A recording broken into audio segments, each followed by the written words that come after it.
Hi there, and welcome to the not-so-annual I Suck at Video Games GOATY Awards, where I reflect back on my favourite games of 2016. If you're wondering, and honestly, who isn't, GOATY stands for Games of Awesomeness This Year. I bet you're thinking to yourself, that's pretty stupid, why have an acronym that's completely different to the rest of the video game media? Well, it's because I'm not saying that these games are particularly better than one another, I just think they were cool games. Also, the first time I ever saw a Game of the Year edition of a game, I read it as GOATY instead of GOTY. Lol. These games are not being presented to you in any particular order. That would be biased and unfair. So instead, I assigned each game a number and used a random number generator to choose the order. Anyway, let's get the GOATYs underway. Kitty, choose a card. Choose a card. That one? 4. This is what I consider to be the last game released on Wii U. I mean, really, are you going to buy Breath of the Wild on Switch or what? Paper Mario Color Splash took what Sticker Star threw up onto us like the drunk prom date in the back of Dad's truck and turned it into something that was actually fun. Sure, this ain't your daddy's Paper Mario, which, frankly, I dream about every night. A traditional Paper Mario game, that is, not your daddy. But it's still worthy of being brandished with the honor of being called a Paper Mario game. Although I would have rathered one giant world rather than self-contained stages, there's enough creativity here to make sure things are fresh around every bend, or crease as it were. Now, I don't just want to talk about how this game is not like, say, a Thousand Year Door, but rather where this game is decent on its own right. The writing is top-notch, and the ever-present hilarity and self-referentialness is on par with Sean McAuliffe calling the television station he's working for to complain about the very show he's currently presenting live on air. I love the Toad Rescue Squads, and they're the true heroes of this game. Take a back seat this time, Mario. If you own a Wii U, you'd be doing yourself a disservice by not getting this game. I give it an arbitrary 8 goat bleats.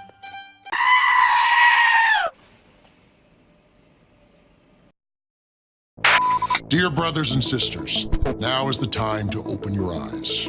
If this year's GOATYs were about TV shows, Mr. Robot would definitely be on the list. It's a great drama that satisfies my Fight Club desires. It's not often I buy a game on my mobile device, but after signing up for Google Rewards, I've got all the credit I need. And there's no way I wasn't going to get Mr. Robot, aka 1.51 exfiltration.apk. Based entirely inside a messaging app, this short but sweet game takes place over about a week, in real time, and it feels like anything but a game. It's like you're actually talking with real people. Well, by real people, I mean characters from the show. The premise is that you find a phone on the ground and you decide to keep it. Well, until you start getting messages from some crazy chick who gets you to do her errands. And even though it's not really filling in any story gaps or anything, it does bring something extra for people who enjoy the show. I have to say, it did feel absolutely necessary that I completed my missions. And when the person I was trying to hack or get information from wasn't being helpful, I'd legitimately get angry at them and felt a sense of urgency that this had to be done right now! It's a shame that the game wasn't any longer and only got about 7 days use, but I wouldn't complain if they released a sequel that was the same length. I give Mr. Robot 5 arbitrary goat bleats.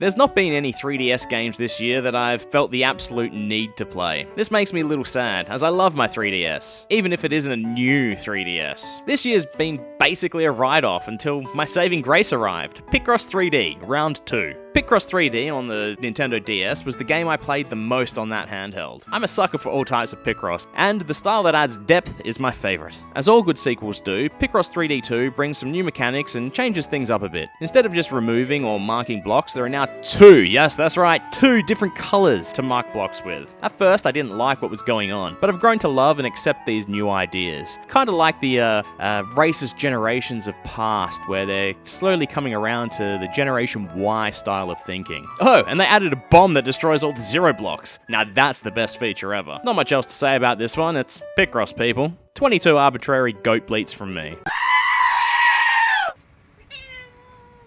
What's that, kitty? 10?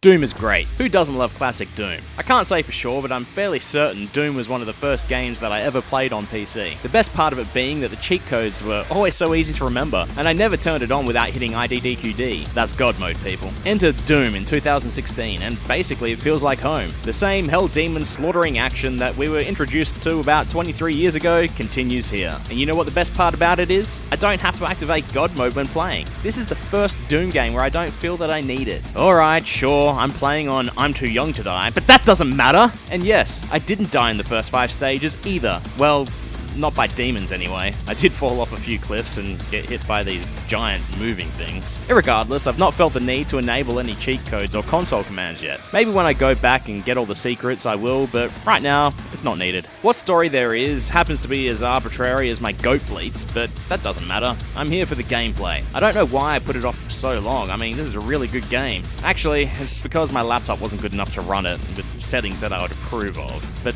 then my laptop died and I got a new PC. 4K, 60 frames per second, with all the settings as high as they go. Yeah, baby. This game comes from me to you, highly regarded, so give it a shot if you haven't already. 666 arbitrary satanic goat bleats.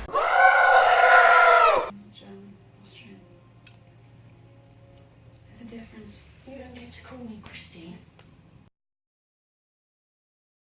Alright peeps, I'm aware that most of you disagree with me on this. Some of you would even laugh hysterically at me whilst you threw me onto the bonfire for saying so, but I like No Man's Sky. And I'm recording this before I've played any of the new content in the latest update. Yes, it's not all that was promised, and yes, it does have some issues, but it's still a great space exploration, planetary investigation, alien discovering game. I like No Man's Sky. Sure, you don't get to see something new on every planet, but when you do see something different for the first time, it's inspiring and made me want to keep on going. At times, it was just grinding, but still full of exploration, and you get to name stuff. I mean, come on, that's pretty cool. At first, I found it hard to come up with names though, but now I just pick a theme. For example, I'd name the system something like, let's say, Mike Myers movies. I then name planets after these different movies. And then the flora and fauna are named after different characters and things from the movie. It's certainly not perfect, but I did literally spend hours exploring a planet, trying to scan every last thing, just to move on to the next planet, to spend just as long trying to find the last damn thing. Into the new year, I'm sure I'll get back into No Man's Sky and see what the new content is like, but until then, I give it 4 arbitrary goat bleats.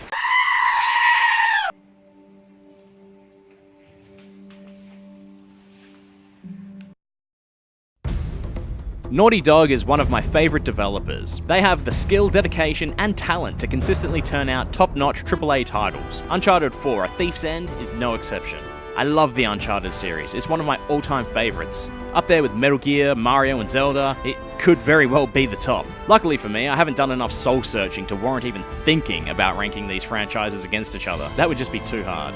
Uncharted 4 rounded out the story of Nathan Drake perfectly, and spoilers! I'm just glad neither Nate or Sully died. To be honest, I was expecting some kind of heart-wrenching end where Elena dies or something like that, and that for me would have been a really good emotional twist. But after seeing the end that Nate gets, it was that of which only a fictional character like him truly deserved. Okay, end of spoilers. Following in the footsteps of Uncharted 3, it was good to see no supernatural presence at all, not even any drugged up Nate going crazy scenes. The story did, however, give us a new Drake to latch onto, which as far as I'm concerned, will see his own adventure coming soon to a console near you. Although the joke is that Nolan North and Troy Baker voice every video game character under the sun, I honestly couldn't see it being done to the same caliber by any other actors in the field. Especially Nolan North as Nate. He brings the realism of the character written by Naughty Dog to life, as the everyman, and even though he gets a bit caught up in the adventure of it all this time round, the whole point wasn't for the treasure, but for those he loves. 10 arbitrary goat bleats.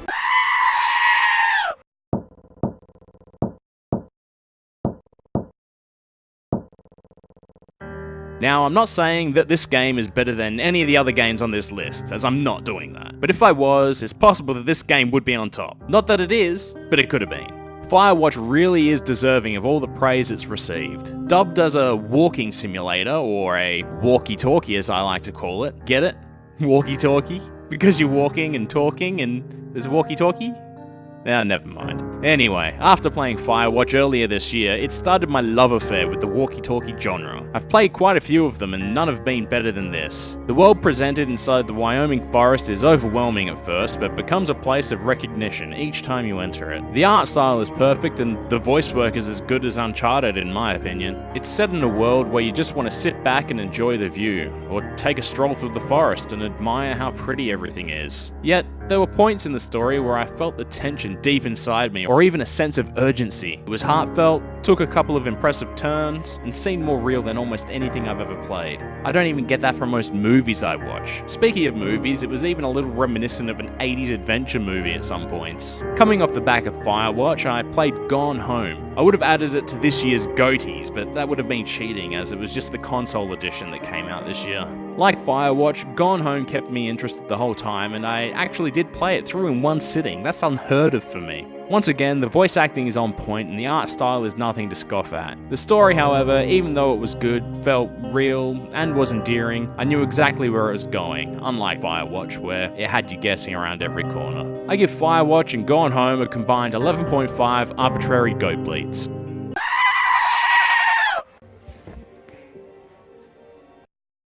I don't often play eShop games on Wii U. It could be because I enjoy the physicality of a retail game, or maybe it's some other deep psychological issue I have, but I feel lucky to have had the chance to play this one. Now, I don't know how it's pronounced. Psybo? P-S-I-B-O? I'm gonna say Psybo. Normally I wouldn't think twice about an arcade-style game, but thankfully for me, I had the opportunity to review this game for Vux.net. The game takes elements from some classic old-school arcade titles and mashes them together to create the mutant hybrid baby that I call Psybo. Oh hey, I just understood the title of the game. Pong, Space Invaders, Breakout. Fancy that. I still don't know how to pronounce it. At its core, Psybo is all about destroying the coloured hexagons that appear in the stage. Quite simple when you think about it. Just like in Super Breakout, you fire a ball from your paddle and keep deflecting it back towards your targets without letting it go past into the dark beyond. Where this differs from Super Breakout is that you get to fire off up to 20 balls at once at any time. The difficult part is where the Pong comes into it. Whilst you try to destroy the hexagons above, the enemy orange paddle is there to ruin your day, constantly blocking and rejecting your attempts at clearing the stage. It's damn well good at it too. When the ball is hit back and you aren't quite quick enough to return it, don't worry too much as you get that ball back to fire off again.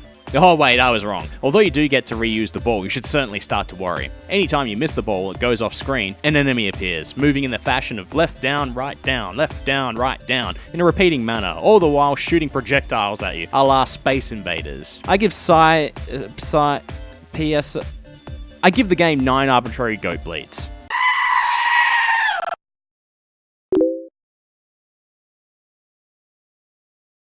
Right, so I lied before. I said that there hasn't been any 3DS games this year that I felt the need to play and buy. I totally forgot about Mario & Luigi Paper Jam. Where Paper Mario Color Splash may have let you down in the traditional style battles, Paper Jam makes up for it for all of your Mario RPG desires. Just like the other games in the Mario & Luigi series, the battles, exploration and humor is as good as ever, and even gives us a second Mario to work with. It's the perfect melding of the two games, and in my opinion, isn't necessarily better than Color Splash, but yeah, okay, it's kind of better than Color Splash. At least when it comes to battles, anyway. The story is the same as always here. The brothers have to save the princess/world/restore things back to normal, but we expect that. It's the writing and humor injected into the story that makes it enjoyable, even if it's nothing new.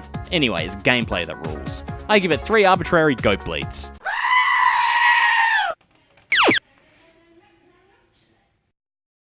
As always, I love this year's NBA 2K, and quite frankly, it's for just one reason. I get to make my favourite team, the Perth Wildcats. Yes, the actual players look like mutant versions of themselves that made love to another yet different mutant version of themselves whose offspring was then thrown into a fire. So it's that crispified child which is the end result of my skill at sculpting an actual likeness to the players. Forget that though, it's more fun recreating the uniforms and the arena. Well, my vision of what the arena should be anyway. It's also fun fine-tuning the skills of each player to try and match them at their real-life counterparts, and then say, fuck that, this isn't good. We're playing in the NBA here, they need to be at least 10 times better. Sure, I lose a fair bit when playing, but I would expect nothing less from me. I give NBA 2K17 7 arbitrary goat bleats.